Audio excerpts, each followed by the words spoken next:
The United States of America 1, Canada 0. We got the 3 points in a very uninspiring win that nevertheless got the job done. And we top the group. Filippo, how you feeling? I'm feeling good because we got the win against the very rude Canadian. You see how rude they were in the game? There's a lot of diving. They've been learning the CONCACAF dark arts, haven't they? Yeah, they're just very rude. Unlike their country, they're very rude to players. But we got the win, but I think there's more issues, more negatives than positives overall, besides the win. Yeah, there's definitely a lot of stuff to talk about, and we will get into it. Guys, how are we feeling? Good to see you also here, hanging out, having a good time. I know a lot of you were on Filippo's stream. Before we go any further, guys, don't forget to smash that like button. Helps other people to find us. Canadians, welcome as well. You guys had a great performance, all you Canadian fans in the chat. And honestly, you guys deserved the win. You were a little unlucky there. And I thought you guys had a really good game. You know, losing both of their strikers during the game didn't help them at all when it came to finishing. But yeah, we're going to get into it. There's lots to discuss, lots to break down. We know that right after the game, sometimes there's obviously not sometimes there's emotion, and we're going to try to cut through the fog of emotion and just be as objective as we can about that game and about that performance. Let's start with a good analysis here from Jake Foster. We were able to win even though Berhalter did everything in his power to make it harder. That's called grit and determination. Yeah, I think grit and determination, especially defensively, was, something that we showed, right?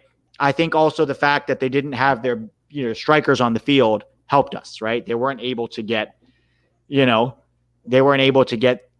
final ball, and they weren't able to finish. So those are two big issues. Chris Gove, this is always so hard to watch, knowing that Berhalter shouldn't be the coach. Take my money because you speak the truth, my friend. Thank you, Chris. Can I add to that? Chris, I saw that you donated there after I closed the stream also. So thank you at Tactical Manager as well. He donated after I closed, and I was like, crap, I can't respond anymore. Matro 25. Here's some Canadian money. I'm sure your pockets are empty paying that referee tonight. 3 penalties denied. Unreal. Clearly the much better team. Okay, first of all, let's start with the last part of that. Yes, you were the much better team on the day. Canada was way better. I only see one penalty shout that was really debatable. Do you see any other ones, Filippo? No, to me it was just one, and it's debatable. It's debatable. It's a 50-50. And that's the Zimmerman one, right? The Zimmerman on Buchanan. Was it Buchanan? Yeah, no, it was Larea. Yeah, but Larea, the thing with the Zimmerman one was Larea also pulled Zimmerman off his balance, and that's why he kind of hits him. Yeah. So I don't know. Yeah.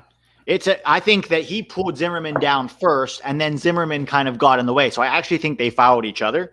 It could have been a penalty. I would give it a 50-50 there. Other than that, I didn't really see any penalty chances. But yes, Matro, you were the better team on the night, and you probably deserved the 3 points. Sam loves Sam. What a name. I nearly lost my mind with the Yule Roldan sub. Yes, I'm with you. None of us understood that sub either. Vines, Robinson, and Sands are the only reason Canada didn't equalize. Thoughts? Yeah, I thought that the defense was pretty good at snuffing them out when they got in and around the penalty box. I thought Vines started poorly the first 15, 20 minutes, but then became more solid as the game went on, at least defensively. Didn't offer anything going forward, but almost nobody did. And basically did the job that he had to do. Would you say that's fair? Yeah, I think he did play better in the second half. He wasn't as much a liability, but he was still not good on one-on-one situations. Still got bodied a few times. What he did well was his interception seemed better. His position was a little better. Sands and Robinson were good. I thought they were good today. Sands and Robinson were very good. Josie 33, my guys, random, but what's your favorite World Cup in your lifetime? Only 23, so mine is South Africa. Also, how good was Diego Forlan? Yeah, a little random. Mine, I'm going to say 2002 because that's the furthest the U.S. went and probably our best performance. My favorite's 2010 also, the Africa one. I did watch 2002, Brazil winning, and the U.S. How do you not make that your favorite? I don't know. I just 2010. I just remembered the Waka Waka song, waving flag, the way it was. I don't know. It's just my favorite World Cup, even though we didn't win it. Yeah, it was a fun atmosphere, that one. And the Shakira song, the Waka song, like it was a That's really fun atmosphere. Still there. It's still there. Yeah, it stays with you forever. The memories. Ballon d'Or Yule. If Yule started, USA 4, Canada 0. The trolling, honestly, the comments in this group are the best. That make me laugh. Some of you should do stand-up comedy. All right. Greg T. We got lucky. Canada outplayed us 3/4 of the game. Still in search of a striker, but sans. We have a good backup 6 now. Yeah, I agree with all of that pretty much. We're going to start by talking about the positives, because after a game, any game, we want to focus first on what we can take away from that game to feel good about, right? Let me just answer 2 or 3 more super chats here, and then we'll start, okay? I think the next one is Jorge. Sans backup 6, yes. We'll talk about it, but I'd say for now, yes. Definitely making that case for himself. Huge fan of Dike coming into this game, but Greg made the wrong subs. I got to say, Miguel, I wasn't particularly impressed with Dike today. I don't think he was particularly good, but we'll get into that. But yes, Greg made the wrong subs. Quick thoughts on Dike there, Filippo? Tack? Was not good today.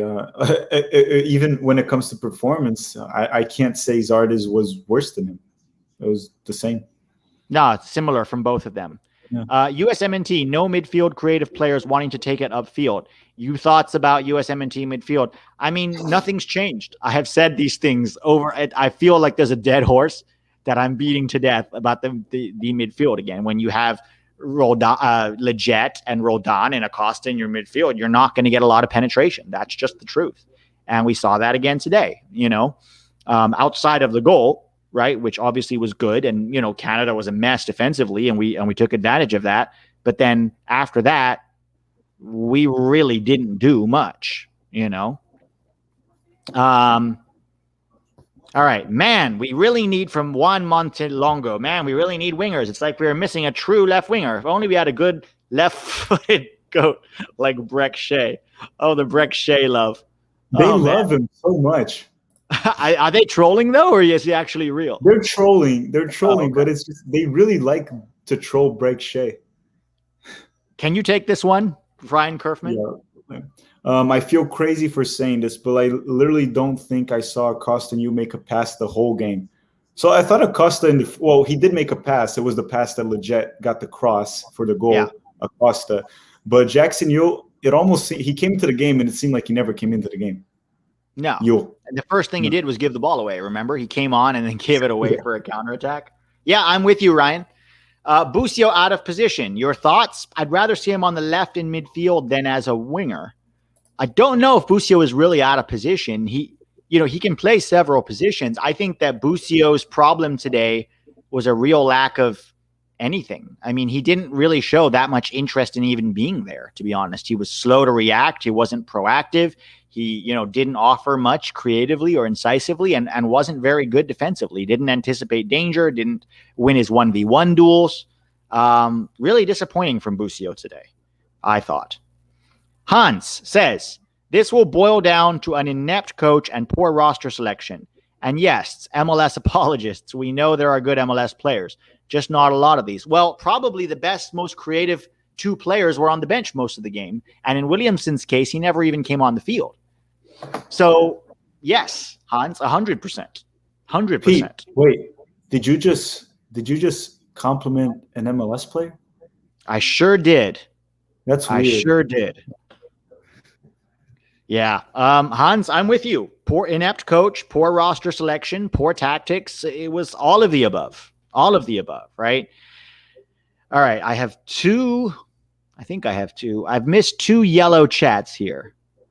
Pete, remind me to talk about why MLS players slow the game down, just to explain to them a couple of reasons. We'll get into that. John Reck, thank you for all that you do. Thank you, John. We appreciate your support and being part of the community. We do our best. We're not perfect, but we do our best. We try. USMNT opinions. That ref was CONCACAF certified. Also, not a fan of the Roldinho and Iniesta subs. That's really good, actually. Roldinho and Iniesta subs. That's some creative stuff there. I'll give you that. Matro 25. I'm still shocked you guys won Nations League with Costa and Lletget starting. Our B midfielders, Fraser and Petit, took them to school today. Yeah, we're shocked too. But the difference is we have high-quality players who stepped up when it mattered, right? Reyna, Pulisic, Horvath, what's his name? McKennie. You know what I mean? Those guys stepped up big time when it matters, even though there were some questionable lineup choices during the Nations League. But we forgot Tim Ream. Yeah, exactly. Tim Ream, our big-time player. Luis Maldonado. I forgot that Williamson is an MLS player. Why? Why'd you forget that? Because he's not being used? Seems like a European-based player. Yeah. All right, Ryan Kerfman, you guys are streaming with almost 1,000. MLS post-game reaction doesn't even have 100. Yeah, we're trying to not get to talk about, because we don't want to send people over there to extra time. So good luck to them. Build a lineup with this roster with only Hoppy up top. I want to see Hoppy up top now. I've seen enough of Dike. I've seen enough of Zardes. We need to see Matthew Hoppy starting as a number 9. I think that's the only reasonable choice, in my opinion. Great. Dean Ivers. Great work, guys. Been a sub since Pete's blue background days. LOL. Oh, I remember those days. And the mullet. Yeah, my pandemic hair. But how much has Miles Robinson and Sands improved their stock so far in this tournament? I'd say Sands more than Robinson, but both of them pretty considerably, for sure. Mm-hmm. Greg Busby, you guys make these awful games worth watching. Thank you, Greg. Thank you. We appreciate it. You guys make it worth watching for us too. We get to come and hang out with you guys afterwards, and that makes a game like that worth it. Jose Lopez, with this win, does it mean USA doesn't have a chance to play Mexico unless it's in the final? If so, Mexico paid off the ref to avoid USA. We don't know yet, right?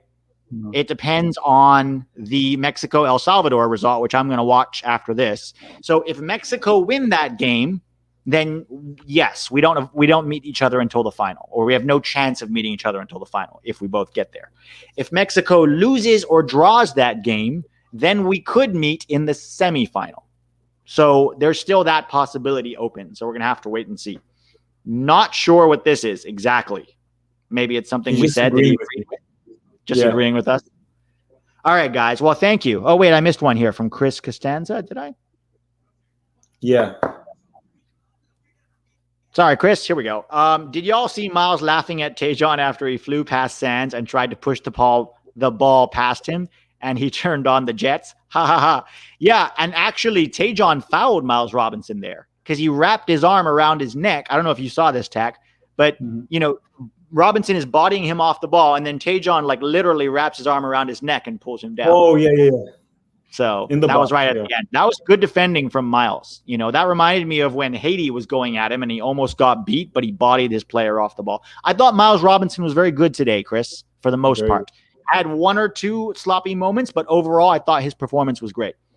Also, y'all do great work. Shout out Tack for FM Love. Football Manager. Oh, okay. Football Manager. Cool. All right, let's get into this. The positives, right? Do you want to start or should I start? Whatever you want. Doesn't matter. I'll start. 3 points, right? 3 points is the win. We got the job done, and we have to acknowledge that and appreciate it because we topped our group. And that's all. I don't want to say that's all you can ask for, but that's the minimum you can ask for, right? So 3 points. Yeah, but let's just put a little bit of context. Well, okay, I'm not going to say the negatives yet. I'll say the negatives. We'll get into the issues after. Right now, we're trying to focus on the positives. A positive, James Sands. Let's put James Sands again because he performed well against Martinique, but we were always questioning, okay, let's see how he does against a better team. And by no means this is the best team that he will face, but much better than Martinique. And he had another strong performance and made a big case for being in the backup 6. For sure, I 100% agree with you there. I thought he had a very strong performance. My next one is going to be Miles Robinson. I thought that Miles Robinson had a good defensive game today. He had one or two sloppy moments, but overall, on the balance, I thought he was excellent and was a lot of the reason why Canada had possession a lot and they threatened a lot, but they weren't able to penetrate that back line very often. So kudos to him. Good job. Another positive, and it goes lined up. I don't know if you want to read the super chat. If you do, just let me know. Go for it. I'll read it after. Another positive that I'll say is it goes along with the win. We won, but none of the players that we often talk about being criticizing, they just showed who they truly are once again. So it was a win, but it wasn't a delusional win. It was a very honest win, and we saw what each player can do. But yeah. Go ahead. We saw a lot of weaknesses, but not weaknesses that should surprise us or anybody, right? They shouldn't be a surprise. We've been beating these dead horses for a long time, Scott H. Robinson had a solid game. Do you think he'll be a part of the 23 as a backup center back in qualifying? So, Scott, it depends on the options, right? If we can if we end up bringing 5 center backs, I could maybe see it. We don't know what Berhalter is going to do, right? So we have Brooks and Richards who are there for sure, right? Long is injured. So I would say very likely McKenzie will be there as well, and probably Matt Miazga. So we're talking about those 4. Now, if we bring 5, it's either Walker Zimmerman or Miles Robinson. I don't know who I'd rather have, to be honest, but I think he's certainly in the discussion, right? He's in the discussion as one of the center backs in the pool.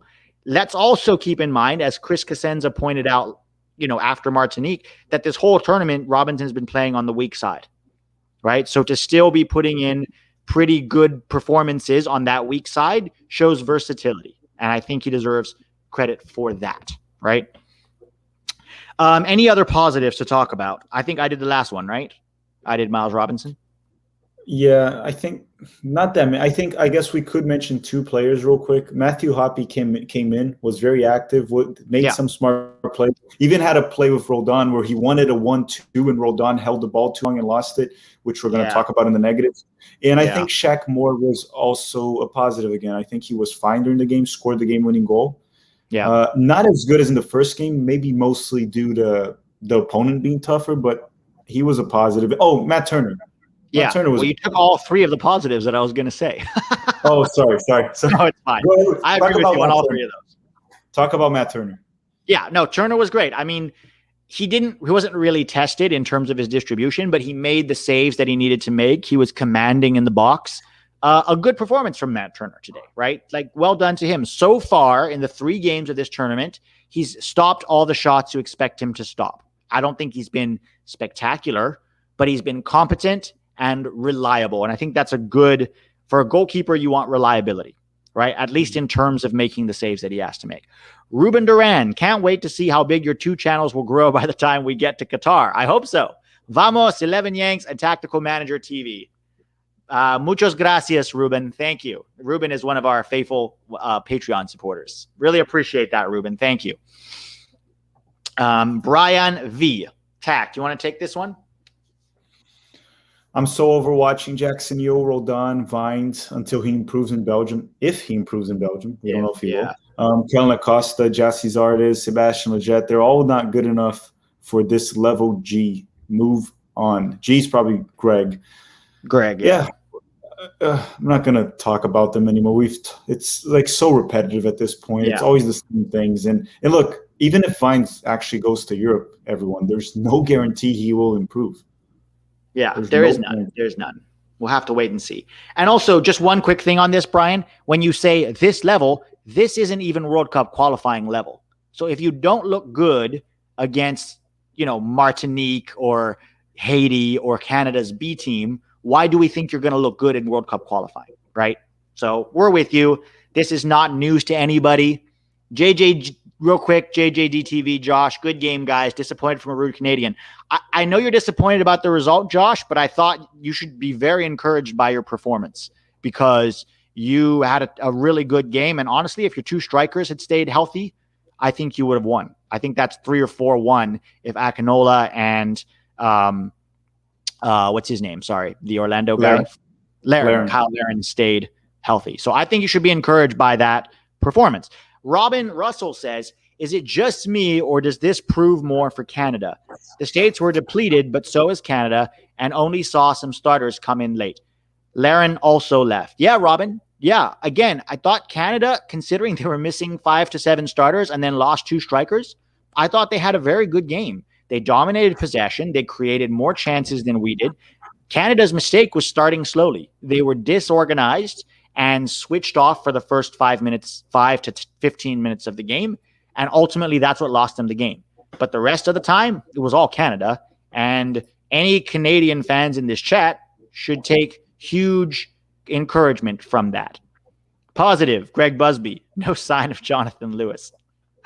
Yes. We are with you on that. But just the fact that there's a possibility, it's already a negative. Yeah. Yeah, for sure. Chris Casenza, what does Hoppy have to do to impress Triple G? If Cannon is healthy, play him right back. Shaq left back if we play Jamaica. Don't want the left side weakness, though. Yeah, it's a good question, Chris, because we would have thought after playing in the Bundesliga, scoring goals in the Bundesliga, assisting goals in the Bundesliga, even with no service, and then the performance he had against Martinique would have been enough for him to get, if not start, at least get more than 14 minutes today. Again, when he came on today, he was impressive. He had 2 good moments, right? The first one was on his own, dribbles into the left-hand channel, has no support. No, I'm sorry. The first one is he goes to press, wins the ball off a Canadian, turns under pressure, beats his man, and gets fouled for a free kick. That was his first good moment. Second good moment was dribbling up the field, again, surrounded by 3 players, beats the first one, finds Roldan, tries to play a 1-2. Roldan loses the ball. He didn't have a lot of service the rest of the time that he was on. There wasn't much he could do, to be honest. But he's been impressive every time he stepped on the field. I want to see Hoppy as a number 9 because Dike did not impress me today. Zardes did not impress me today. What are your thoughts on this, Tak? What does Hoppy have to do? I mean, that one or the new question? No, the Hoppy one. I don't know. He should have already impressed Greg during Martinique, where he was clearly levels above most players, creating nice plays, created a nice shot for Busio out of a back heel, a nice cross to Dike to score, good runs. And again today, and it goes to the topic that I want to talk about on the negative of why MLS players slow down the game so much. And we saw it with Lletget, Roldan, and... Let's start there because we're going to talk about the issues or the negatives, whatever you want to call them. Let's start with go for it. The reason they slow down the game too much is, first, it's obvious. They always take too many touches. They always do. Why do they take too many touches? Because in MLS, you're given that much space, so you can take those extra touches to make the play and look better, right? So if Christian Roldan goes to play pickup soccer and we don't play much defense on pickup soccer, he's going to look like a freaking Messi among us. But in MLS, it works. When he goes to a game where they're pressing you, like the Matthew Hoppy play, Matthew Hoppy does the play, expects a 1-2, it's like a give and go. Roldan holds the ball for that extra touch. The Canadian defender takes the ball from him right away. And that happens to Lletget a lot of the times in the game, Jackson, a lot of MLS players. It's just a fact. And if you guys need proof, rewatch this game. It happens so many times. Yeah. And just to build on that, one of the reasons why they take so many touches is because they're not used to the speed of play. So you see Lletget gets the ball, right? He settles the ball. All right, okay, I've got to get control first. Now I've got to look around and make a decision about what's happening and then make a decision and then try to execute it. So in the meantime, he's taking 2, 3, 4, 5 touches. When you ramp up that speed of play, this is what happens in Europe. You have to make decisions quickly. You have to anticipate. You have to decide. And then you have to execute all at high speeds and with high quality. They can't do that. Roldan can't do it. Acosta can't do it. Lletget can't do it, right? This isn't news to anybody. We've said this 100 times. It's the same thing. Keep watch. Every time they play a game, they prove us right yet again. All right. Weird question here, but I wonder if USA beats Mexico in the Gold Cup final, maybe Ochoa will lean towards choosing the U.S. I don't know if they make a decision based on one result like that. USMNT opinions. What do you think, Tak? I don't think it'll influence him. Bless you. I don't know think if you so. snooze it. Yeah, I don't think it'll influence. I think he'll literally make the influence of whatever he thinks is better for his career, and maybe family influence there might play a role. It's probably a combination of objectivity and emotion. So, Yeah. as most decisions in life are. Triple G, American Southgate leaves best players on bench. American Southgate. Except at least Southgate gets to, yeah, don't get me started. Triple G from Mohammed Wasi. GGG took years of my life. Canada looked like Spain. It's true. There were moments where like Canada was really good. Really good. Oh, man. So tough. I'm going to give my next issue the absence of Hoppy and Williamson in the starting lineup. Eric Williamson had an excellent game against Haiti. I know people said he gave the ball away 2 to 3 times.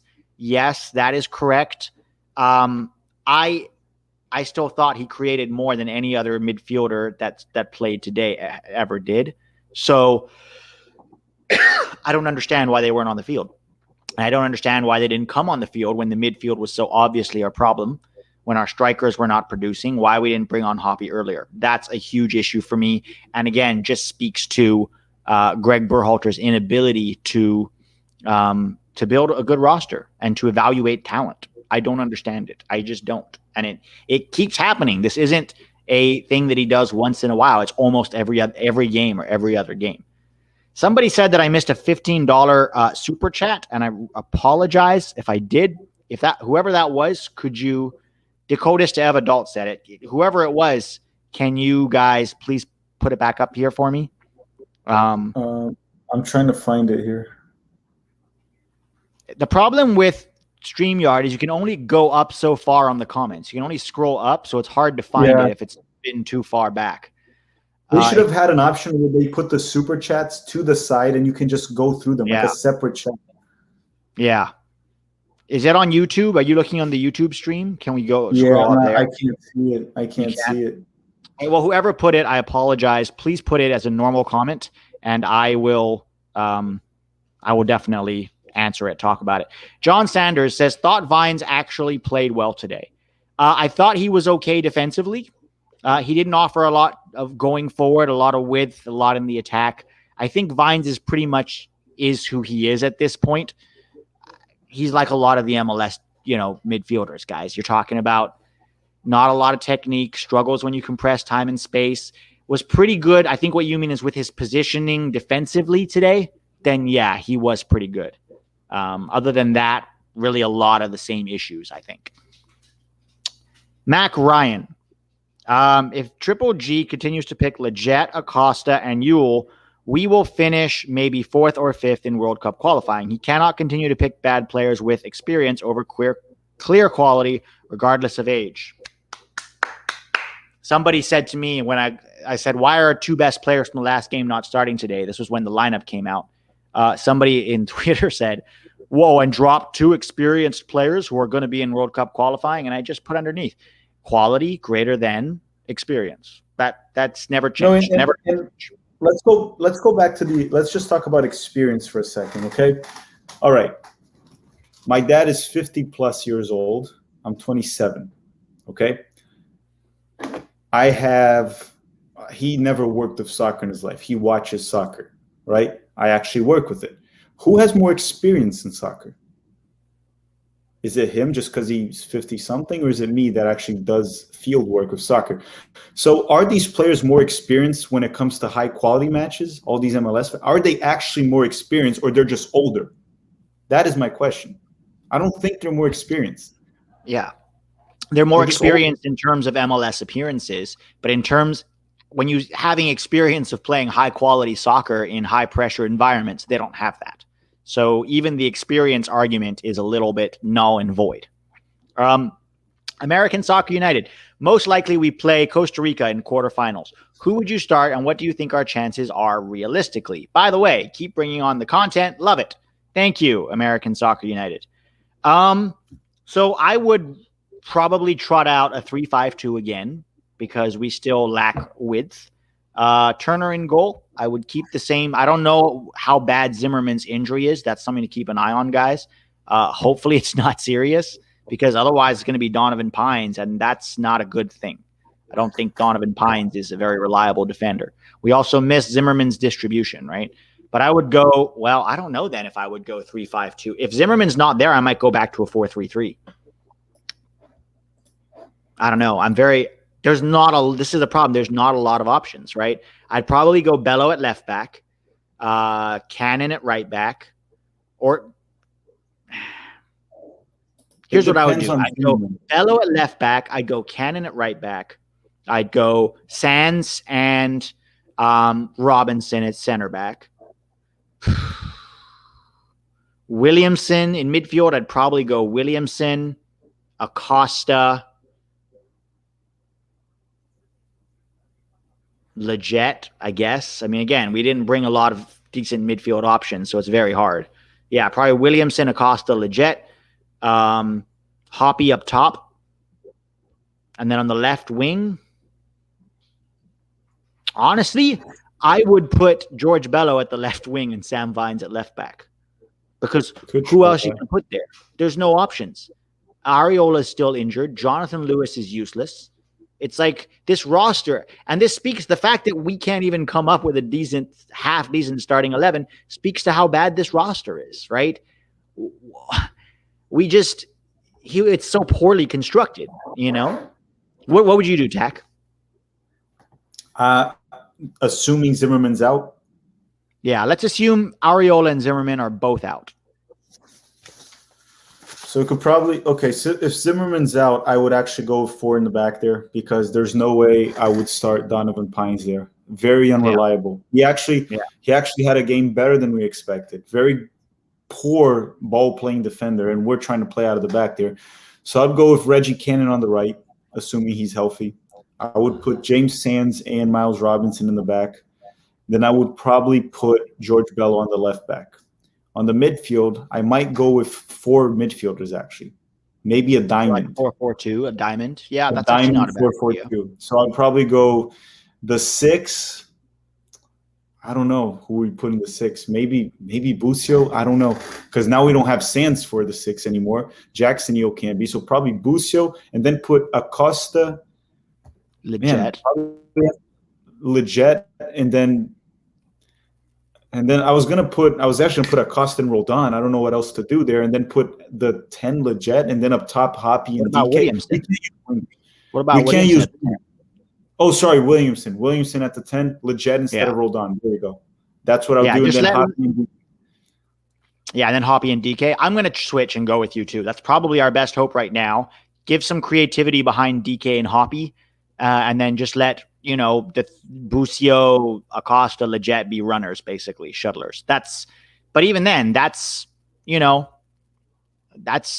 struggle. You want to take that one, Tech? That's interesting thoughts from Daniel Hay here. Lletget had an assist, and you guys are hating Daniel. So soccer's not about stats, right? Every stat. So the assist, I do give him credit for it because he didn't take an extra touch. It was with his left foot, and he's a righty.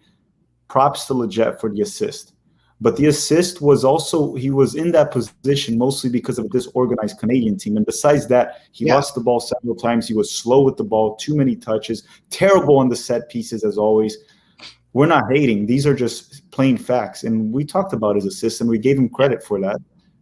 So I don't know what you're talking about. Yeah, there's no hate here, man. Just go rewatch the game. Try to get an objective look at Lletget's performance. Good on him for getting the assist. Most professional players, given that time and space in the box, can put a simple cross in like that. Good for him, but it wasn't a world class. Like, he didn't really do anything special or unique. He did what most players can do. Busio had the exact same assist last week against Martinique, and we didn't really talk about it because it's a very normal skill. Okay. I feel like Zardes, you, Acosta have some dirt on Berhalter to keep getting called up. LOL. Hoppy needs to start from now on. I'm with you, Moises. We're all with you here. Feels like most of us in this chat are kind of on the same page about all this stuff. Pete, just to add on to that Lletget one, Dominican Stud said he's a person that puts a lot of weight on assists and goals. They win games. Well, I do too. Without goals, you don't win games. But if you're going to give credit to someone in that play, I thought Acosta's pass was much harder than Sebastian Lletget's cross. So yeah, I thought Acosta deserved more for his pass. Yeah. I John thought Reck Acosta was pretty good there. Yeah. John Reck just got pattern. Not sure what that means. Patreon, maybe? Oh, you mean Patreon, John? Well, thank you if you did. Appreciate that. And if you didn't, go do it now. Yeah, guys, I'm going to break down this game tactically on Patreon tomorrow. I do it for every game. It's about a 20-minute with clips, which I can do. So if that's something that you're interested in, go check it out. $3 a month. Jordan Alford says, GGG picks MLS because that's his coaching level. Yeah, that sounds about right to me. Like, they're players that, he doesn't have to step outside his comfort zone that much to coach. Who do you think has made their case to join World Cup qualifying? I'm thinking Sands, Williamson, Moore, and Hoppy. Anyone else? Yeah, those four. Other than that, maybe Dike, I would say. What about you, Tack? Yeah, I would add Dike there to the list. And I don't know if Williamson made it. I mean, he would have been. We need to see more from Williamson, right? Berhalter didn't allow Williamson to show off more so far. Yeah. Yeah. Yeah, go ahead. I'm just going to address this real quick. Yeah, I can also say, guys, I'll let Pete talk because it's his channel. Pete is the one in charge, and he's not ignoring the chat. It's just that when someone puts a donation, he does have to respond to it. And it goes by super fast in StreamYard. And honestly, if he could, he would read every single message, but there's a lot of people. We're trying. Yeah. I'm trying, guys. I have to prioritize the super chat. I can't ignore the super chat. I'm already barely keeping up with super chats. So if I ignore a super chat to answer normal questions, then it's not fair to the people who are putting super chats in. I try to answer questions that are not super chats as well when I have little moments here and there. Pete, before you go to that super chat, can I read two here that I think they might have been that you missed before? Oh, I'm sorry. Yeah, go ahead. One is Brandon Cheng. He said, "Hey Pete, my super chat that you missed," and he said, "Besides Pines, have any other guys solidified that aren't USMNT quality?" Actually, I think there's a lot of them. A lot of these guys, but this isn't news to us. Like, when I say USMNT quality, I'm talking about the top 23, 25 guys. I don't think a lot of these guys should be there. It's like the question I just answered. 5 or 6 of these guys are making cases to be in or around the top 23. But you have to look at all the guys that are not here. Most of these guys are not USMNT quality. Lletget, Acosta, Roldan, Zardes, who else? Donovan Pines. So many of them. Like, Yule, Lewis, right? So many of these guys. Was there one more? Also we missed. Yeah, well, there's one more. Chris Ameling super chat. Yeah, was that just the $15 one? Yeah, that's what they're saying. It was Chris Amel. Is that the $15 one? The Donovan Pines one? We're trying not to miss. I'm trying not to miss them, guys. Look, if I miss your super chat, I have to go on the I just have to go on, integrity. So I apologize if I miss it. I'm trying to. We got it. I think we got it. Yeah. Okay. So was it Chris? I think so. Yeah. What did it say? It was that one that you just responded to. Keep going real quick with the one so you catch up. Evan White, if we want experience, why not bring Dempsey and Howard out of retirement? Exactly. Experience is only fine if it comes with quality. Quality over experience from TM. Saka had only 3 or 4 caps for England before the Euros. Yeah, look at Pedri, 18 years old, was probably Spain's best player, right? In Europe, they know that quality matters more. Triple G does not seem to understand tactics because they could never get the ball out past midfield.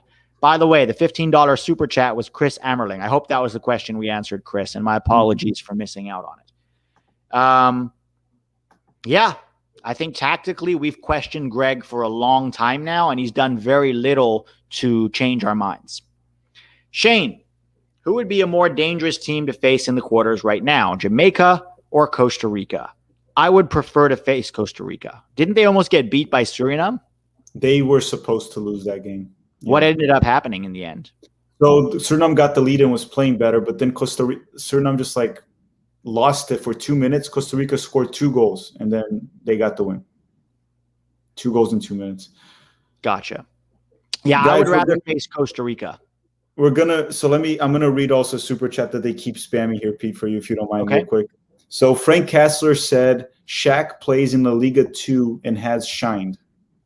Yeah. Yeah, he has. Absolutely. He's done well in La Liga too. Where else? It's a weird thing because when you scroll down, sometimes it jumps to the bottom of the chat, and then you have to like scroll back up. Thank you, Lance, for your donation. Really appreciate it. I appreciate all of you guys, and even those of you who are not super chatting. I'm trying to get to yours. I just have to prioritize super chats. I'm sure you understand that. Okay. MLS is literally a horrible league. We should not have any MLS starters in the final USMNT roster whatsoever unless they are a young, rising prospect. Tack, your thoughts. MLS is literally a horrible league. We should not have any MLS stars the final USMNT roster whatsoever unless they're young. Yeah, I agree with that take. I don't think it's a horrible league. That I don't agree with. I don't think it's a horrible league. It is weaker than the top leagues, and nowadays we do have players in the top leagues. So, yeah. Okay. Yeah, I don't think it's a horrible league. It is what it is. It's a league where the artificial quality has been, focused on 3 or 4 DPs, and everybody else is largely mediocre players. It's improving slowly, and they're trying, but the fact that they don't want to spend money means it's going to have a certain ceiling. And it's good now. What it's good for is young players coming through the ranks from the academy and getting experience for 2 or 3 years, and then moving on to a tougher level if they are of that level. But it is what it is. It's got strengths and weaknesses, but I kind of agree that if you're over 25, you should have a very good reason to be on the USMNT roster, or be anywhere near the national team if you're in MLS still. Thomas Arneson, Hoppy 10. Peter, come back to Chai. Hey, Tom. I remember Tom. We used to go to AO watch parties together. Tom, nice to see you again, man. I hope you're doing well. How's AO going over there?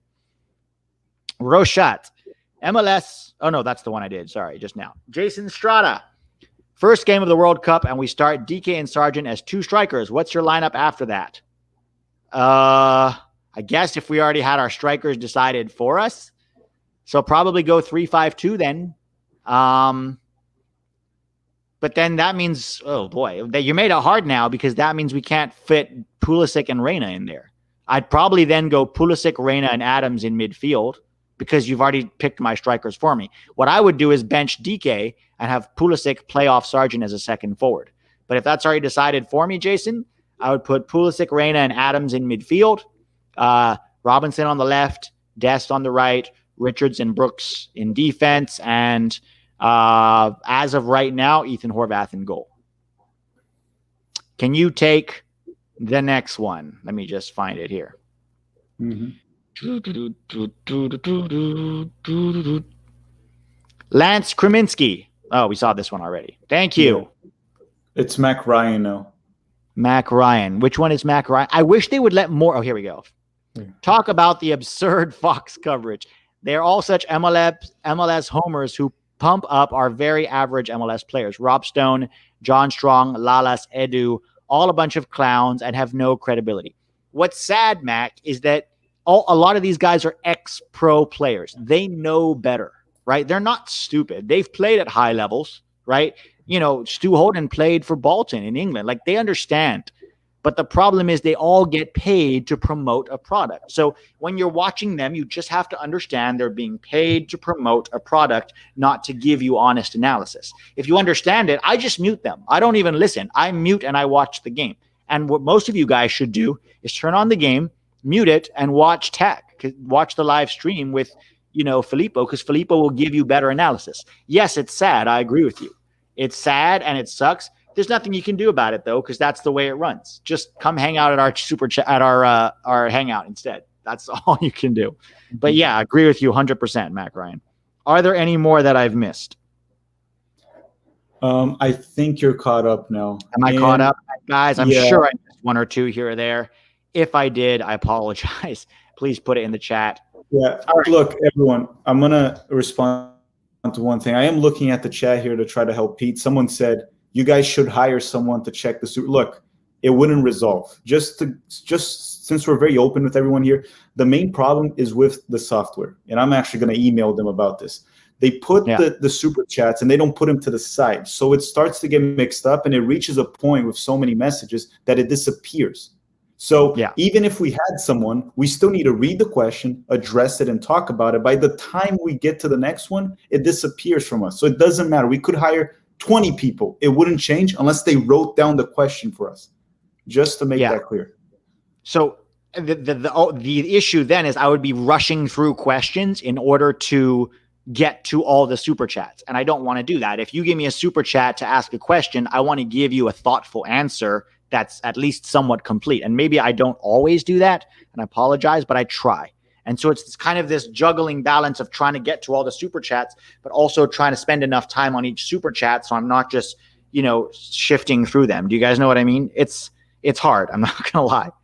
All right, Greg Busby, real talk. Do you think the MLS boosterism will stop when some USSF contract expires at the end of the World Cup cycle? I don't know. I hope so. But it's very hard to say what's going to happen. I don't have a lot of faith. And a lot of it is not MLS boosterism. It's just Greg Berhalter. He's the one that makes a lot of these calls, S27, did I miss your super chat? I was saying that. Berhalter's emphasis on XG is why Zardes plays. Okay, first of all, I don't know if that's true or if he's ever said that. I've never heard him said that. XG, in my opinion, is one of the more overrated stats. People use it too much. Stats have to be used in combination with the eye test, right? And so I don't know if he uses XG a lot to make player decisions, but I think the eye test is an important one. I can't speak to that. I honestly don't know. He's never brought it up, so I couldn't really speak to that. Let's talk about more issues, Tack. I mean, we've got other issues that we need to talk about, right? Yeah. Okay. Now that the chat slowed down, other issues that we had in the game. Well, we had the issues with the MLS veterans that we talked about. We did have some transition problems again at certain points of the game where Miles Robinson stepped up. And mostly what I noticed was early in the second half, Canada put their line very deep in the beginning. And you can correct me because you were definitely paying attention more. They put a little deep and they try to create situations where Buchanan would go on one-on-one situations in isolation, in transition. And Miles Robinson was able to protect it. They tried that early on.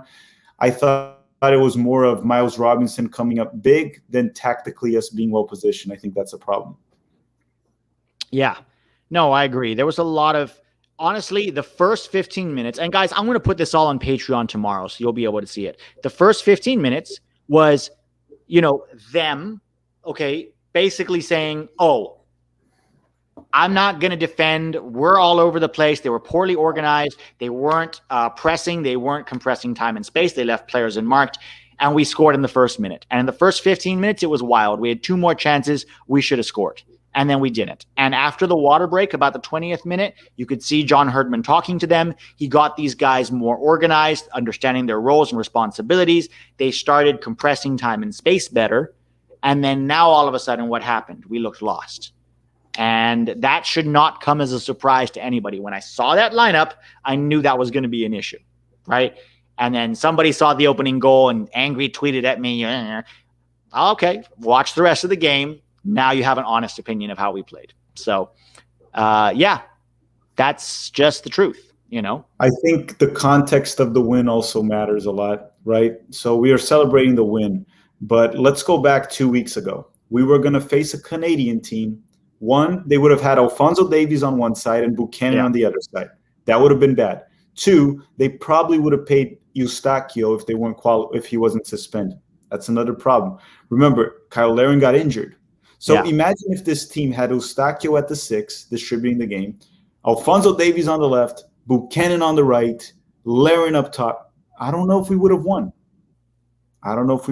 So the context matters, and I think a win is a win, but we need to look into that. Okay, we need to mention it at least. Yeah. And not just that. Mark Anthony Kaye wasn't playing. Jonathan David wasn't there.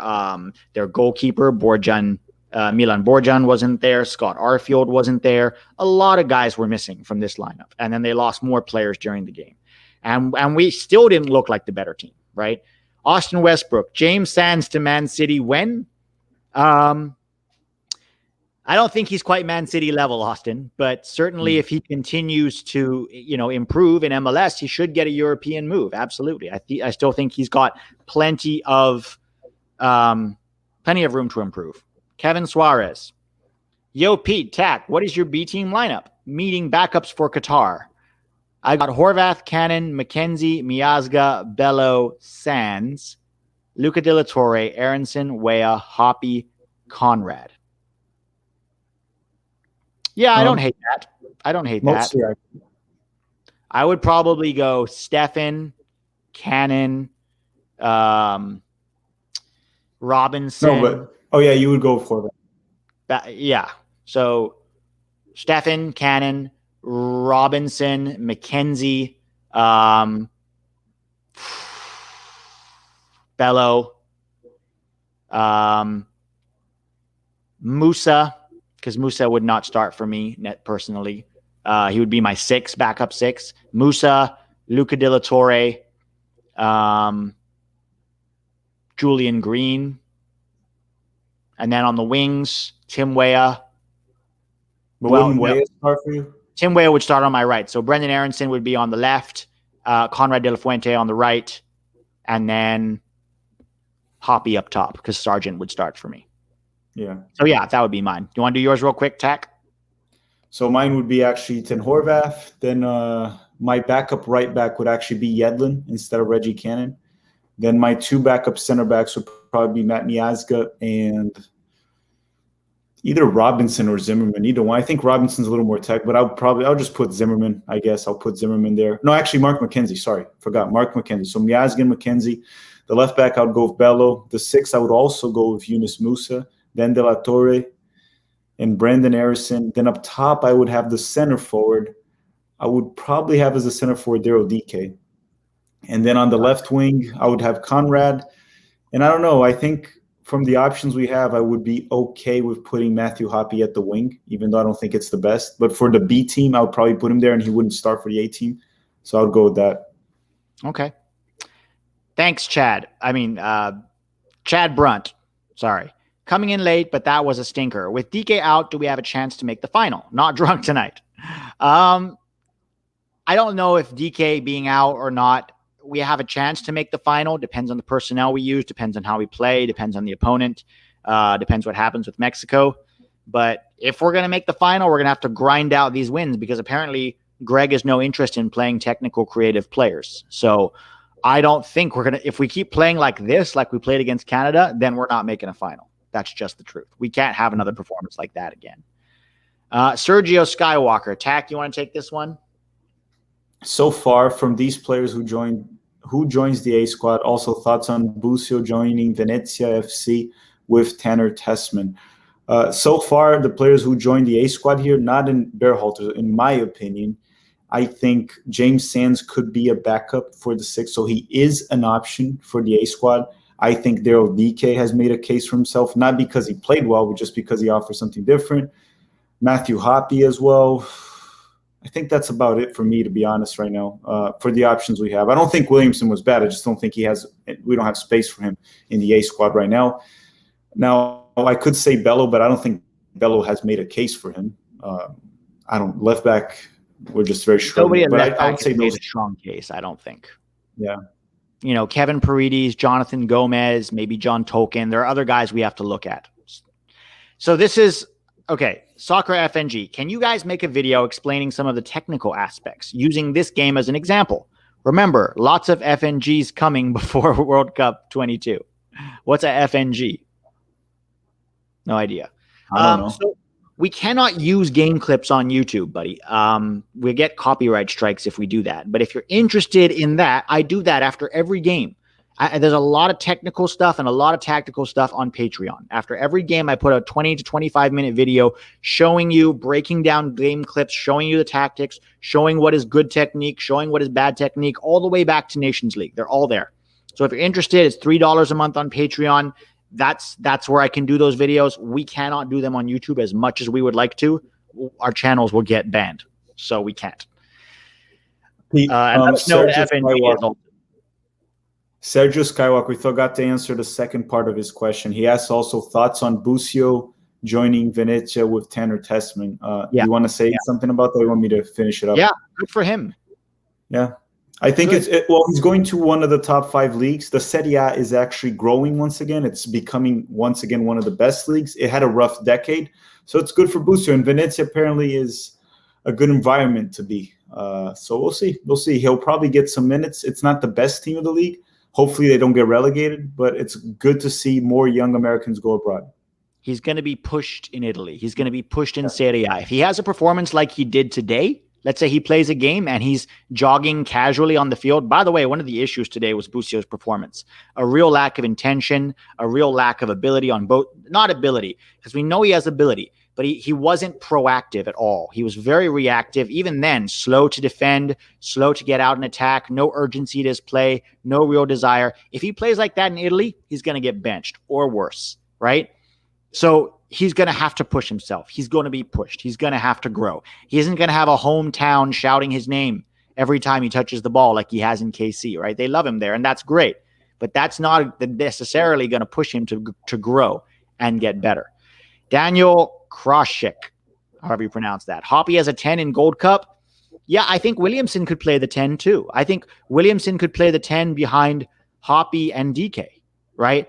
But apparently we don't want to see that. Any more that I've missed? I want to talk about one last issue before we go to the before we go to to the ratings. I'm sorry. Berhalter's refusal to adapt. It's clearly not working. And what is his first sub? Here. There's super. Okay, I see Chris. But what's the first sub? The first sub is Reggie Cannon for Shaquille Moore. There's not a lot of difference between those two. It's like for like. I don't understand that sub. The midfield is clearly the problem. Creating chances is clearly the problem. That didn't solve it. That doesn't do anything for us, right? So I just don't understand it. I really don't. This goes along with what we've seen from Berhalter many times, where things are not working and he refuses to change it up, or his change doesn't address the problem. It addresses something else that's not really important. Shaq can play left back and would better than Vines Bello. Chris, I'm at a point where I'd be open to seeing it. You know, if we have Cannon on the right and Shaquille Moore on the left, I don't usually love playing right-footed center backs on the left, especially if they're there to provide width. But at this point, I'm open to seeing it because our options are not great. So yeah, I'm with you, Chris. Should we start on player ratings? Zach, yeah. I'm going to go watch the Mexico game after this. Yeah. Remember, guys, now we need Mexico to beat El Salvador, because if they don't, then we could still face Mexico in a semifinal. And ideally, we want to face Mexico in a final if we get there, right? If they lose and Trinidad wins, Mexico's out. Ooh, compelling. Mexico compelling stuff. I think they're going to win. Shaq can play left back and yeah, okay. Brandon Deras would love to see you do tactical breakdowns of games similar to how Tifo does with their tactical board. Way to do breakdowns without copyright issues. Yeah. What is Tifo? Well, is that a new channel? Tifo Football is a channel. He puts a board and he puts the magnetic players and he kind of like shows it. It's like this one, like I have up here. Yeah. He had a big table. So it's okay. I can look into that. It's not the same as actually watching the game. Yeah. Yeah. I can look into it. Their channel. Okay. I'll have a look and see what they're doing, because that's a possibility. I want to find a way to do it if I can, for sure. Mr. Agreeable. Miles deserves a spot or start with the first team. I know about a start, Mr. Agreeable. I think we love Miles, but you know, you can't tell me he's ahead of Chris Richards or John Brooks right now. So definitely not as a starter, but like we said, probably in the mix of the conversation somewhere there. But we have a lot of center backs. You have to ask, like, you can't also overreact to like a good Gold Cup performance probably means in the mix. Doesn't mean he should start for us. Okay. We have to also see how he does against tougher opponents, because none of these opponents we're going to face in World Cup qualifying. Certainly not this Canada team. Tactics question. Why weren't we able to have possession outside of our half? What is the solution tactically to change that issues? So Ryan, before you get into tactics, you have to start with the technical ability of players. You can have the best tactics in the world, But if your players aren't able to play, when you compress time and space, if they're not able to execute good passes under pressure, combine.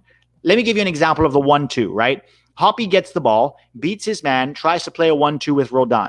Roldan isn't even able to play that pass to Hoppy and gives it up.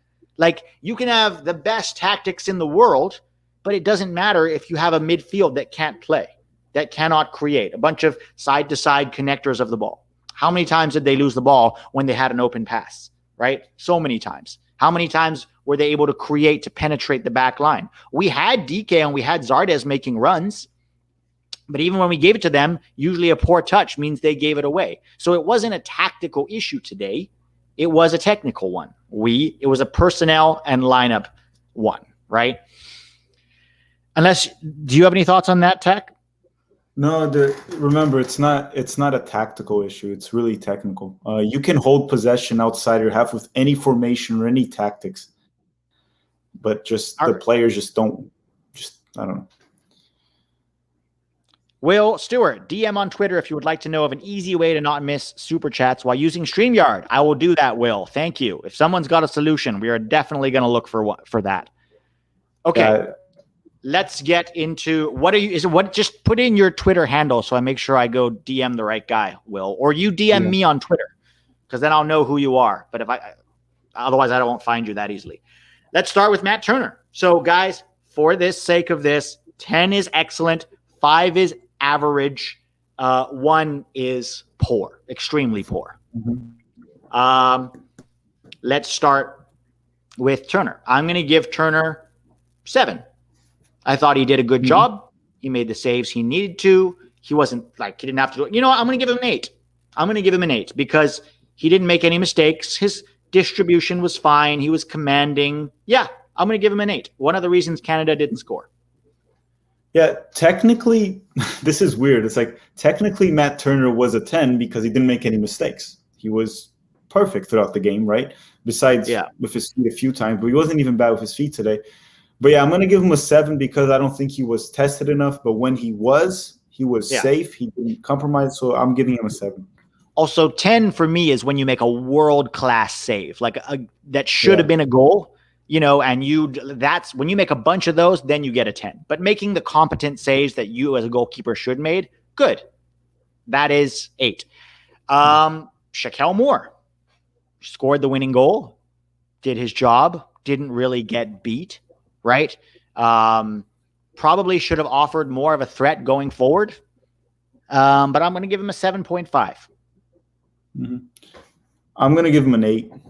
So pretty much same reasons you said. Pretty much the same. I'm just giving him an 8 because I'm just surrounding. I thought he scored our game-winning goal. That has to be a bonus on his points. On defense, he held his own, unlike Sam Vines a lot of the times during the first half. I think he's a solid 8. Yeah. Man of the match. I'm going to change mine 8 as well. I'm going to give him an 8. Walker Zimmerman played 15 minutes? Yeah. 15 minutes? I'm not really going to rate him because it's a 15-minute, the first 15 minutes. I mean, I'll give him a 6 or 7. He's good, nothing special. I mean, it's hard to judge a guy. Miles Robinson. I'm going to give Robinson an 8 as well. I thought he was very good on the day. A lot of the reason why they weren't able to get behind our back line was Miles Robinson. Would have been higher if he hadn't had 1 or 2 silly passes, straight giveaways, or poor readings of the game. So he would dive into midfield sometimes to try to win the ball, but not quite read it. So I'll give him an 8 there. Yeah, I'm going to give him a 7.5 just because I gave Shaq Moore an 8 and Shaq Moore scored the game-winning goal. Just a little bit of weight there. But yeah, he was good today overall, Miles Robinson. Sam Vines, you go first.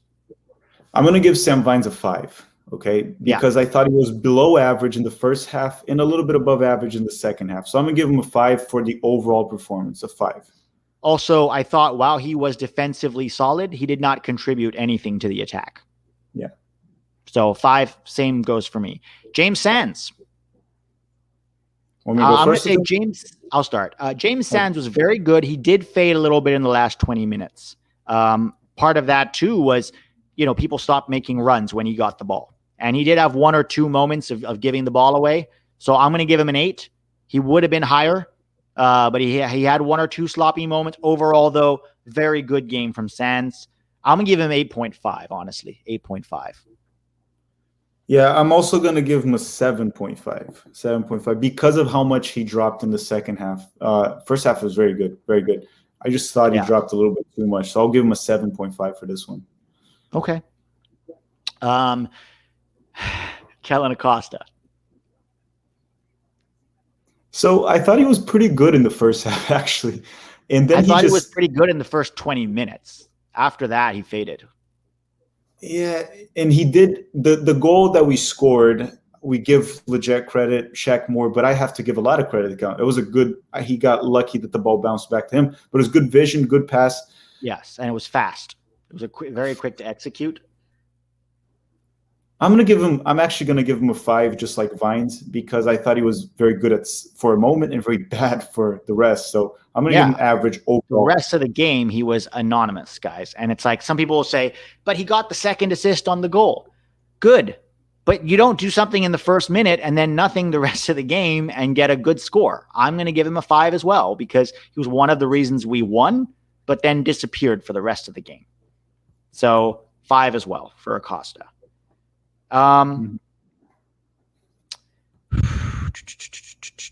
Lletget. So Lletget was just like Lletget every time.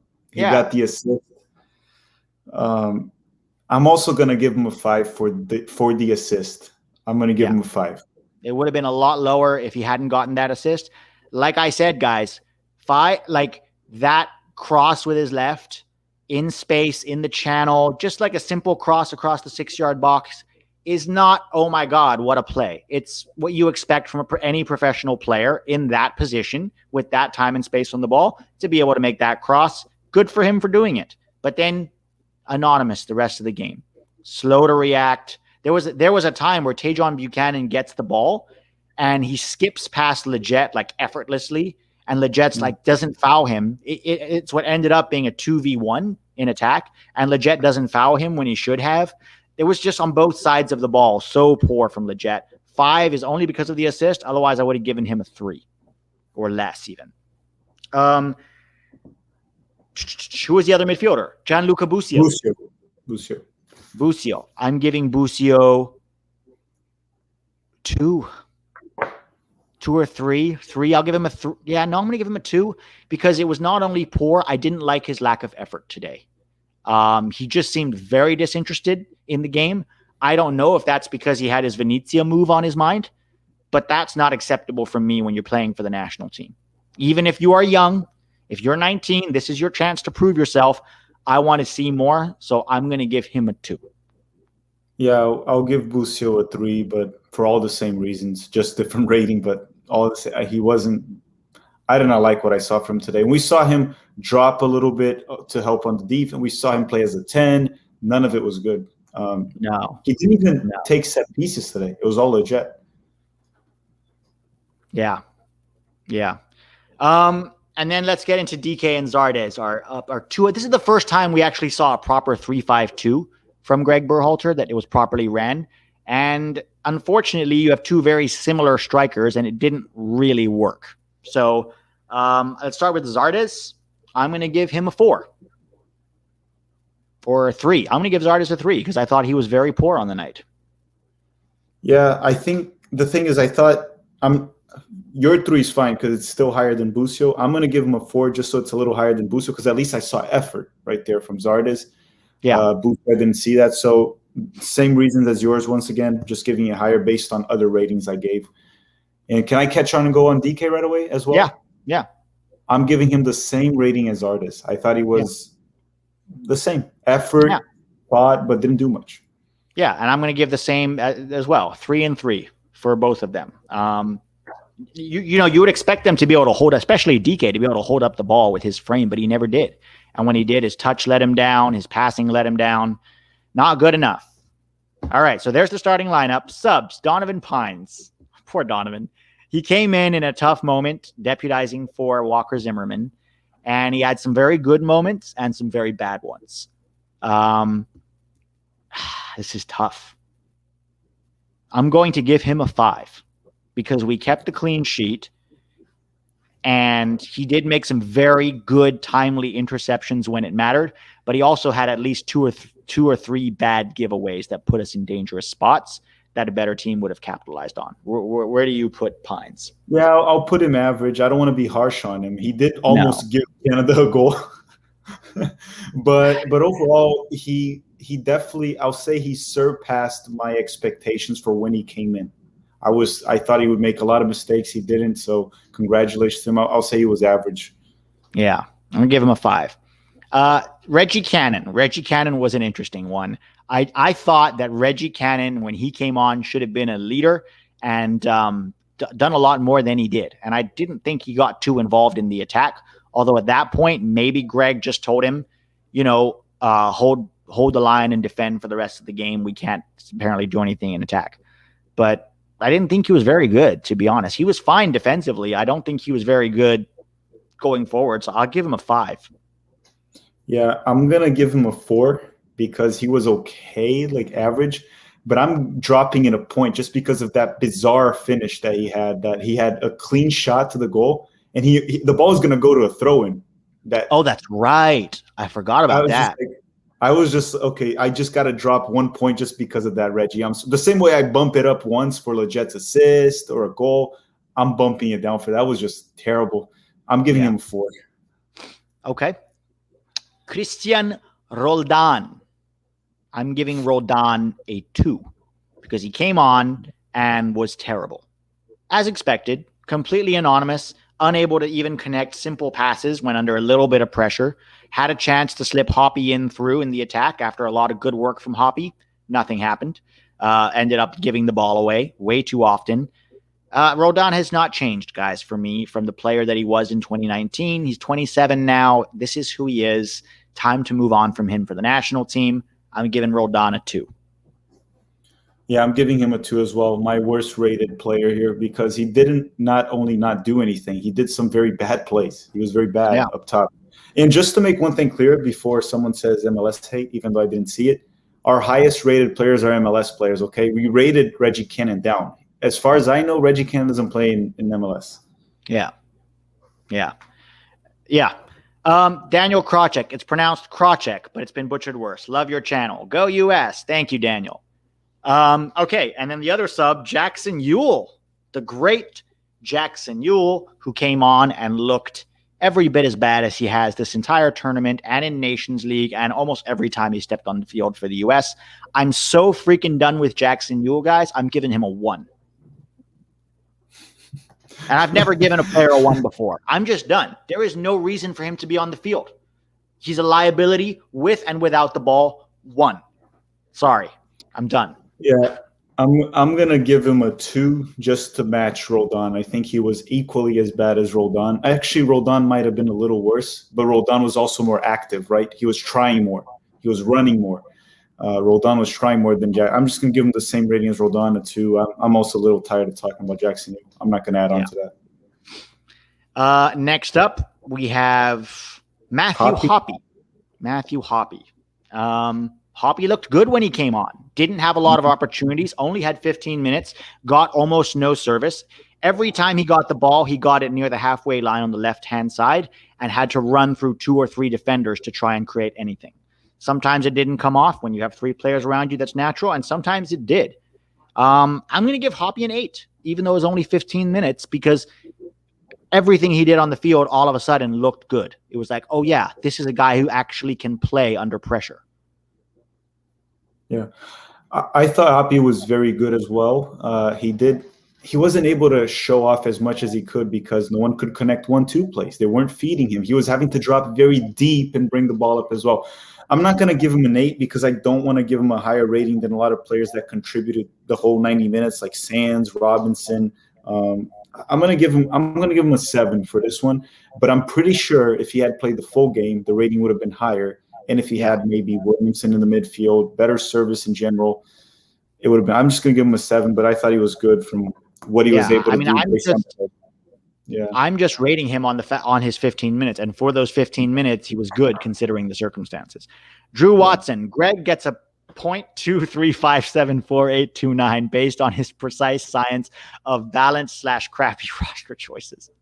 Love the channel, y'all. Yep. And now we have Greg Berhalter with the terrible lineup, the inability to change it when it wasn't working, and the refusal to once again play creative technical players who performed very well in the last game. I'm done. I'm done with Greg. I'm giving him a 1.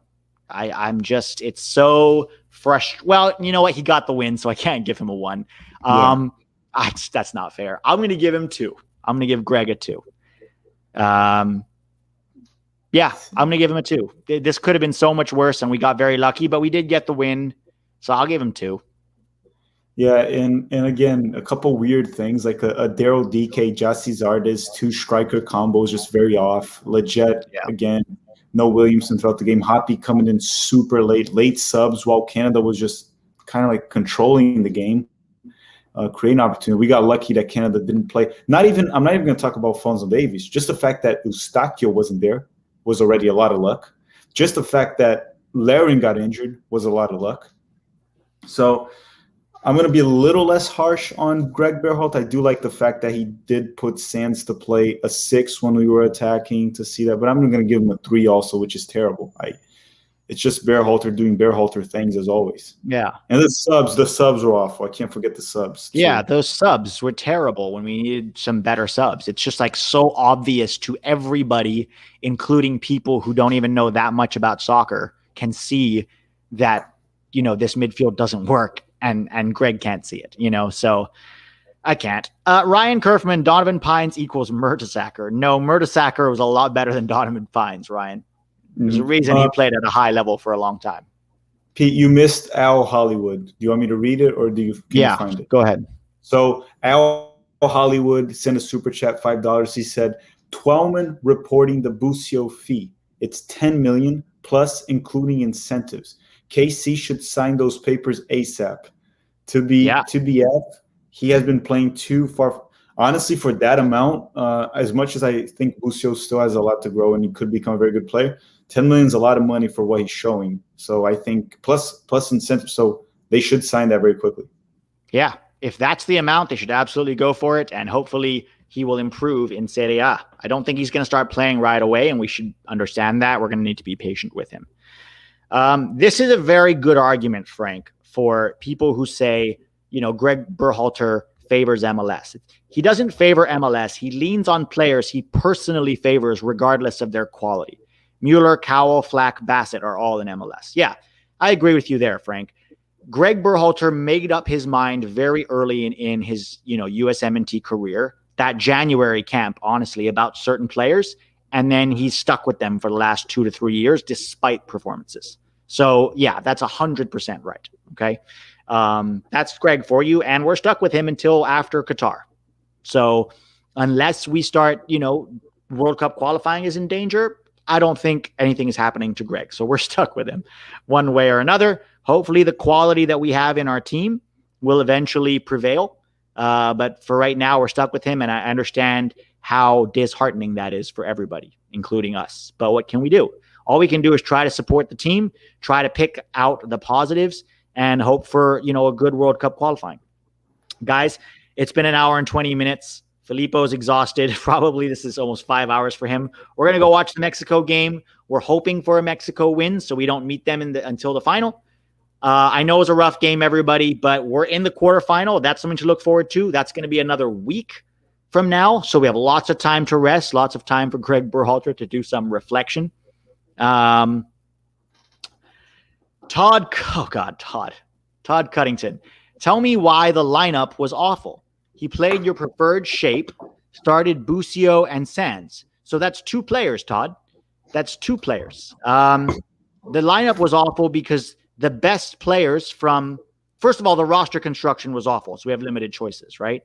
Like I said on Twitter before, and like we've talked about, the 2 best players from the last game, 2 of the 3 were ignored, right? So that's Matthew Hoppy and what's his name? Eric Williamson. And we didn't really see them. We saw a little bit of Hoppy at the very end.